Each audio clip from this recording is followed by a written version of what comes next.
Exercise number 6.2 question number है इसका 5। Question number 5 में हमें कहा गया है इस in a right angle triangle ABC। हमारे पास अगर वो कहता है कि एक ट्राइंगल हो, राइट ट्राइंगल है, राइट ट्राइंगल मींस 90 डिग्री का जिसमें एंगल्स हो ABC यहाँ पर दिया हुआ है, और मेजरमेंट एंगल B पर जो हमारा एंगल है वो है 90 degree. Measurement angle B is equal to 90 degree. Measurement angle C जो है वो 60 डिग्री है, और मेजरमेंट एंगल A जो है वो मैंने फाइंड करना है। अब यहाँ पर क्वेश्चन में उसने कहा है C is an acute angle.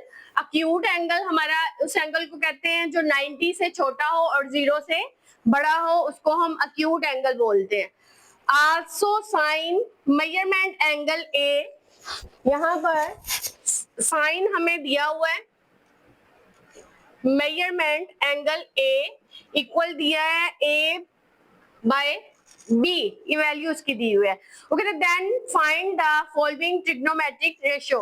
हमने ट्रिग्नोमेट्रिक रेशियो जो है इस ट्राइंगल को देखते हुए जो है वो फाइंड करनी है। सबसे पहले अगर पार्ट देखें, फर्स्ट पार्ट है मेजरमेंट BC, ये साइड है, मेजरमेंट AB, ये दोनों हमारे पास जो है वो साइड दी हुई है। अब यहाँ पर देखें कि हमारे पास जो है BC किसके इक्वल है, साइड A के, और इसी तरह AB जो है वो किसके इक्वल है, C के। इस तरह जो है हमने इसकी जो है वो वैल्यू फाइंड कर लेनी है साइड्स की, BC की और AB की। इसका आंसर क्या आ जाएगा, AC। सेकंड पार्ट है इसका, यहाँ पर एंगल दिया हुआ है cos 60। हमने एंगल फाइंड करना है cos 60 डिग्री जो है वो किसके इक्वल है। अब यहाँ पर एंगल को अगर हम देखते हैं, यहाँ पर cos 60 एंगल की बात कर रहा है, तो यहाँ पर हमारे पास ये जो है एंगल जहां पर मौजूद है ये हमारे पास क्या होगी, बेस, और ये हमारे पास क्या होगा, हाइपोटेनियस, और ये हमारे पास क्या होगा, परपेंडिकुलर। अब यहाँ पर हमें मालूम है कि कोस जो होता है वो इक्वल होता है बेस बाय हाइपोटेनियस। तो यहाँ पर बेस बाय हाइपोटेनियस हमारे पास देखिए कोस 60 किसके इक्वल आ जाएगा, A बाय B के। तो ये इसका सेकंड पार्ट का क्या होगा आंसर। इसी तरह इसका थर्ड पार्ट है हमारे पास tan 60 डिग्री। तो tan 60 डिग्री इस ट्राइंगल से हम देखेंगे, tan हमें मालूम है कि हमारे पास किसके इक्वल होता है, परपेंडिकुलर।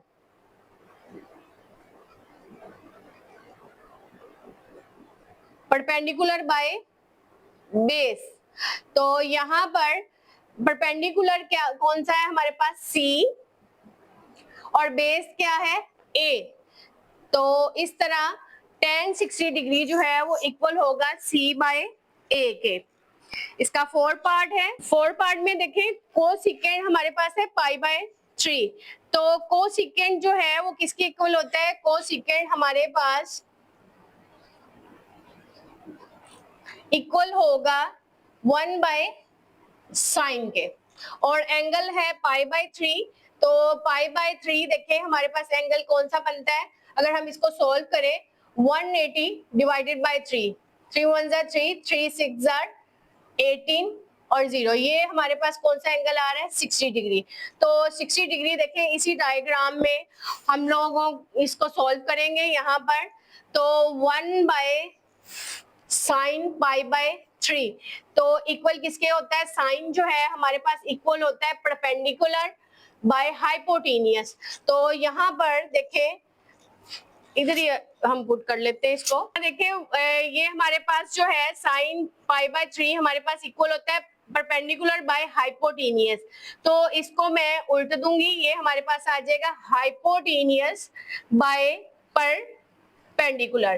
तो यहाँ पे हाइपोटेनियस जो है वो इक्वल है B के, और परपेंडिकुलर इक्वल किसके है, C के। तो ये इक्वल आ जाएगा किसके, B बाय C के। 5 पार्ट है इसका, कोड 60 डिग्री है। तो कोड हमें मालूम है कि ये इक्वल होता है cos 60 degree divided by sine 60।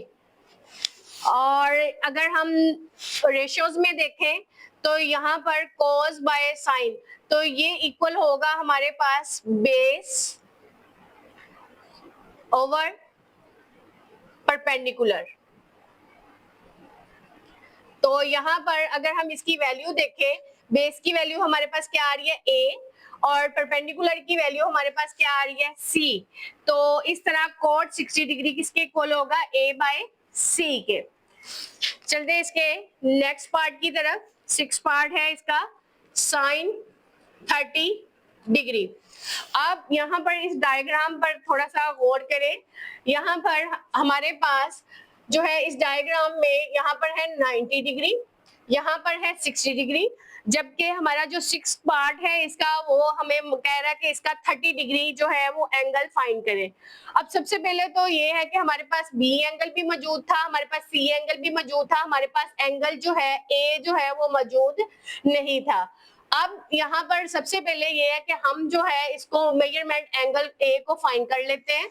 Measurement angle देखें, अगर हम इसके एंगल्स का ट्राइंगल के एंगल का सम करें तो 3 एंगल्स का सम करें तो वो हमारे पास क्या होता है 180 डिग्री का।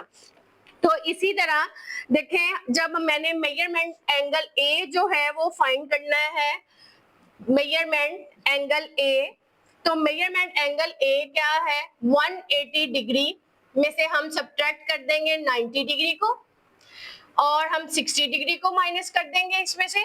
तो देखें इस थर्ड एंगल जो है वो मुझे यहाँ जब मैं इसको सॉल्व करूंगी तो मेरे पास थर्ड एंगल आ जाएगा 30 डिग्री के।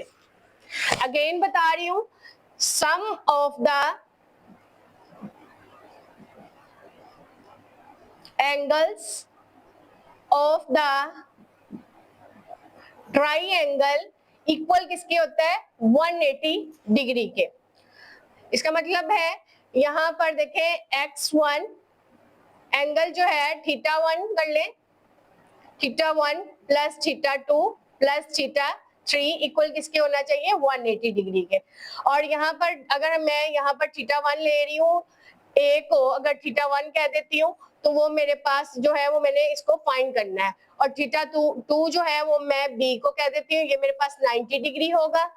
इसको c को मैं कह देती हूँ ये θ3 है, यहाँ पर ये मेरे पास किसके इक्वल है 60 डिग्री के, और यहाँ पर है 180 डिग्री। 90 और मैं 60 को ऐड करूंगी और इक्वल के उस तरफ ले जाके 180 डिग्री में से मैं सब्ट्रैक्ट कर दूंगी तो मेरे पास आ जाएगा 30 डिग्री। इस तरह ये हमारे पास जो मेजरमेंट एंगल ए होगा वो क्या होगा 30 डिग्री।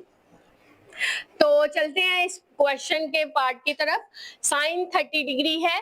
अब मैंने इस ट्राइंगल को हमने गौर करना है 30 डिग्री एंगल के लिहाज से। अब यहाँ पर जो हमारा परपेंडिकुलर था वो किसमें चेंज हो जाएगा, बेस में, क्योंकि हम इसको जो सोल्व कर रहे हैं वो 30 डिग्री एंगल के साथ कर रहे हैं, और जहां पर 30 डिग्री एंगल मौजूद होता है वो हमारी बेस होती है, और उसके जो ऑपोजिट साइड होगी ये मेरे पास क्या होगा परपेंडिकुलर होगा। तो यहाँ पर देखें साइन थीटा जो है वो इक्वल होता है परपेंडिकुलर बाय हाइपोटेन्यूज। तो परपेंडिकुलर यहाँ पर देखें क्या है a, और हाइपोटेन्यूज क्या है b। तो साइन 30 डिग्री जो है वो इक्वल आ जाएगा किसके a बाय b के। इसी तरह इसका नेक्स्ट पार्ट है कोस 30 डिग्री। तो कोस 30 डिग्री होता है इक्वल बेस बाय हाइपोटेन्यूज। तो बेस यहाँ पर इस ट्राइंगल में देखें किसके इक्वल है c के, और हाइपोटेन्यूज किसके इक्वल है b के, तो ये इक्वल हो जाएगा c बाय b के। इसका नेक्स्ट पार्ट है 8 पार्ट। 8 पार्ट में उन्होंने हमसे मालूम करने को कहा है 10 पाई बाय 6। तो पाई बाय 6 को अगर हम सोल्व करें, यहाँ पर देखें पाई बाय 6 को सोल्व करें, पाई इक्वल होता है 180 डिग्री, और 6 के साथ इसको डिवाइड कर दे तो यहाँ पर एंगल क्या आ रहा है 30 डिग्री। तो इसका मतलब ये है कि tan हमने क्या मालूम करना है 30 डिग्री। तो tan 30 हमारे पास क्या होता है परपेंडिकुलर बाय बेस। तो यहाँ पर परपेंडिकुलर किसके इक्वल है, ए के, और बेस किसके इक्वल है, सी के। तो यहाँ पर फिर इसकी वैल्यू क्या आ जाएगी, ए बाय सी। नेक्स्ट है इसका पार्ट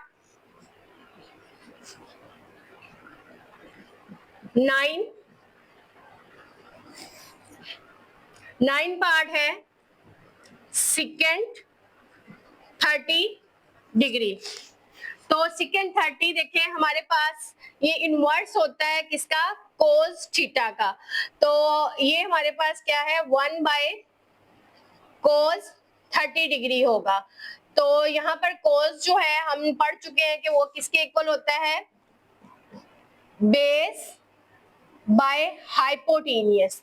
और जब मैं इसको हाइपोटेनियस को ऊपर लेके जाऊंगी तो ये किसके इक्वल आ जाएगा, हाइपोटेनियस बाय बेस। तो हाइपोटेनियस, इस डायग्राम को देखें हमारे पास क्या होता है, बी, और बेस हमारे पास क्या है, सी। तो इसका आंसर क्या आ जाएगा, बी बाय सी। लास्ट पार्ट है इसका 10। यहाँ पर ये हमारे पास किसके इक्वल है, 10 पार्ट है हमारे पास कोट 30 डिग्री। तो कोट हमें मालूम है कि कोट इक्वल होता है बेस बाय परपेंडिकुलर। तो यहाँ पर मैं एंगल जो है वो अब यहाँ पे इस डायग्राम को देखते हुए निकालूंगी। बेस हमारे पास क्या है, सी इसकी साइड आ जाएगी, और परपेंडिकुलर हमारे पास क्या आ जाएगा, ए। तो इसका आंसर क्या होगा, सी बाय ए। यहाँ पर हमारी एक्सरसाइज जो है 6.2 और क्वेश्चन नंबर 5 जो है वो कंप्लीट होता है। उम्मीद है कि आपको इन क्वेश्चंस की समझ आ चुकी होगी। मिलते हैं नेक्स्ट वीडियो में। अल्लाह हाफिज।